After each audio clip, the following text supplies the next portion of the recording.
Merhaba değerli izleyiciler. Tarihin tozlu sayfalarını araladığımızda, sanatın, bilimin ve insan düşüncesinin yeniden doğuşu olarak adlandırılan Rönesans döneminin, sadece parlak tablolar ve heykellerden ibaret olmadığını görüyoruz. Bu muhteşem uyanışın gölgesinde, çağlarının tabularına meydan okuyan, eğitim, eşitlik ve ses hakkı talep eden kadınlar vardı. Onlar, modern feminizmin tohumlarını atan, Rönesans'ın ilk feministleri olarak anılan cesur öncülerdi. Hazır mısınız? Gelin, sanatsal dehanın zirveye ulaştığı bu dönemde, zekalarıyla, kalemleriyle ve hayatlarıyla mücadele eden bu ilham verici kadınların hikayelerine yakından bakalım. Aydınlanmaya giden bu ilk zorlu adımları birlikte keşfedelim. Rönesans, Avrupa'nın kültürel, sanatsal, politik ve ekonomik bir yeniden doğuşu olarak tarihe geçmiş, insan merkezli düşüncenin, hümanizmin, yükselişiyle karakterize edilen bir dönemdir. Ancak bu yeniden doğuş, büyük ölçüde erkekler için bir yeniden doğuşu simgelerken, kadınlar için asıl mücadele bu aydınlanmanın hemen yanında filizlenmiştir. Rönesans'ın ilk feministleri olarak adlandırılan, genellikle proto-feminist diye de tabir edilen bu kadınlar, Orta Çağ'ın katı kısıtlamalarıyla Rönesans'ın potansiyeli arasındaki gerilimde kendilerine bir alan açmaya çalışmışlardır. Onların mücadelesi, ne sosyal ya da siyasal bir hareket biçiminde örgütlenmiş bir eylem, ne de modern anlamda tam bir feminizm kuramıydı. Daha ziyade, kadınların doğuştan gelen zeka ve yeteneklerinin erkeklerinkine eşit olduğunu savunma, eğitim hakkı talep etme ve yaygın kadın düşmanlığına, misojiniye, yazılı cevap verme eylemiydi. Bu kadınlar, büyük ölçüde yeteneklerini kanıtlamaya çalışan, kendi eğitimlerini zorluklarla sağlayan ve yazınsal alanda kendilerini var eden entelektüellerdi. Bu öncülerin başında, sıklıkla ilk feminist unvanını alan Christine de Pizan, 1364 c. 1430 gelir. Rönesans'ın başlangıç dönemecinde yaşamış olan Pizan, eşini kaybettikten sonra geçimini sağlamak için profesyonel yazar olan nadir kadınlardan biriydi. Onun mücadelesinin özü, o dönemde yaygın olan ve kadınları ahlaken zayıf, ikincil ve akıldan yoksun gösteren metinlere karşı çıkmaktı. En ünlü eseri olan Kadınlar Şehri kitabında, Le Livre de la Gite des Dames, mitolojiden ve tarihten örnekler sunarak kadınların erdemlerini, zekalarını ve toplumdaki değerli rollerini savunmuştur. Pizan, erkeklerin eğitim ve kültürel üstünlüğünün doğuştan gelmediğini, sadece fırsat eşitsizliğinden kaynaklandığını ileri süren ilk seslerdendi. O, kadınları ahlaksızlık ve aptallıkla suçlayan geleneksel söylemlere karşı, kadın onurunu ve itibarını korumak için kalemini bir kalkan olarak kullandı. Onun şehir metaforu, kadınların kendi değerlerini görebilecekleri, birbirlerini destekleyebilecekleri ve erkek egemen söylemin etkisinden uzak, zihinsel bir sığınak yaratma arayışını temsil ediyordu. İtalya'da ise soylu ve eğitimli kadınlar, hümanist eğitimin faydalarına erişerek bu entelektüel mücadeleye katıldılar. Örneğin, Venedikli şair Veronica Franco, 1546-1591, Courtesan, eğitimli fahişe, sınıfının bir parçası olmasına rağmen, zekasını ve edebi yeteneğini kullanarak saygınlık kazanmaya çalıştı. Şiirlerinde kadın cinselliğini açıkça ele almış, kadınların kendi bedenleri üzerindeki haklarını ve toplumdaki çifte standartları sorgulamıştır.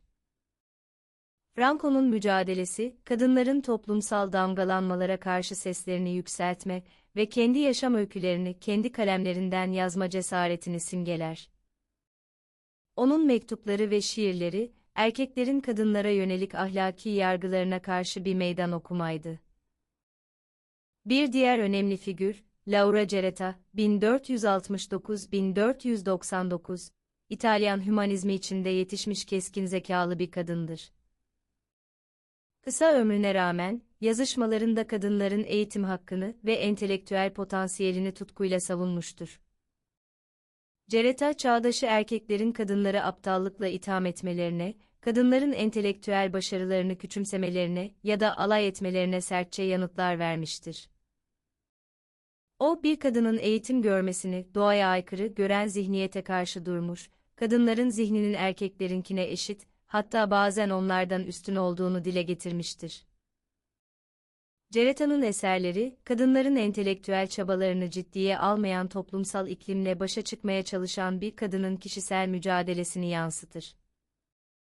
Yazılarında, kadınların kendi kaderlerini tayin etme gücüne olan inancını dile getirmiştir. Bu protojfeministlerin mücadelesi, sadece yazılı eserlerle sınırlı değildi, aynı zamanda yaşam tarzlarıyla da bir direniş gösteriyorlardı. Eğitim almak, evlenmemeyi ya da çocuksuz kalmayı seçmek veya kendilerini manastır hayatına adayarak entelektüel özgürlük alanları yaratmak gibi kişisel seçimler, dönemin kadınlara biçtiği geleneksel rollerden sapmalar anlamına geliyordu. Örneğin, soylu kadınlar arasında popüler olan manastır yaşamı, bazı kadınlar için geleneksel evlilik ve annelik rollerinin kısıtlamalarından kaçış ve eğitimlerini sürdürme imkanı sunuyordu. Rönesans'ın sonlarına doğru, İngiltere'de Mary Sidney Herbert, Pembroke Kontesi, 1561-1621 gibi figürler, çeviriler ve edebi himayeler aracılığıyla kadınların edebi hayata katılımını teşvik etmiştir. Kendi çevresinde bir edebi merkez oluşturarak, kadınların seslerinin duyulabileceği bir alan yaratmıştır. Bu, dolaylı bir mücadele biçimiydi. Zira kadınların doğrudan yazar olarak kabul görmesi zor olduğundan, himaye ve çeviri gibi kabul edilebilir roller üzerinden edebi etki yaratmaya çalıştılar.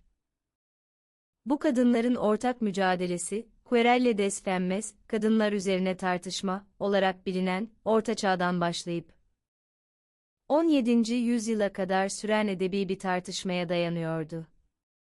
Bu tartışmanın bir tarafında kadınların değersizliğini ve ahlaki kusurlarını savunan erkek yazarlar varken, diğer tarafında Pizan'dan Cereta'ya kadar uzanan kadınlar ve destekçisi erkekler vardı. Bu grup, kadınların erdemini ve zekasını savunuyordu.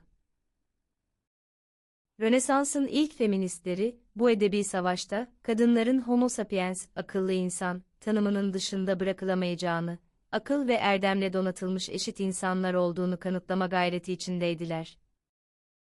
Ne var ki, bu kadınların çabaları, kendi zamanlarında kitlesel bir toplumsal değişim yaratmaktan uzaktı.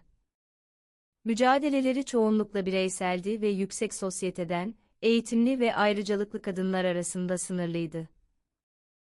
Ancak onların eserleri, kendilerinden sonra gelen nesiller için bir miras ve ilham kaynağı olmuştur. Onlar, kadınlar şehrini kurmanın ilk taşlarını döşediler, kadınların kendi hayatları ve zihinleri üzerinde hak iddia etme cüretini gösterdiler. Rönesans'ın ilk feministleri, modern feminizmin felsefi ve edebi temellerini atan, entelektüel hakları için kalemleriyle savaşan, zorlu ve yalnız bir yolda yürümüş cesur öncülerdi. Onların bu sessiz ama kararlı direnişi, Rönesans'ın insan potansiyeline olan inancının, sadece erkeklere değil, tüm insanlığa ait olduğunun erken ve güçlü bir beyanıydı. Bu kadınların mirası, eğitimin ve ses sahibi olmanın bir ayrıcalık değil, temel bir insan hakkı olduğunu hatırlatmaktadır. Onların mücadelesi, tarihin en aydınlık dönemlerinden birinin gölgelerinde yeşermiş, onurlu ve kalıcı bir devrimdir.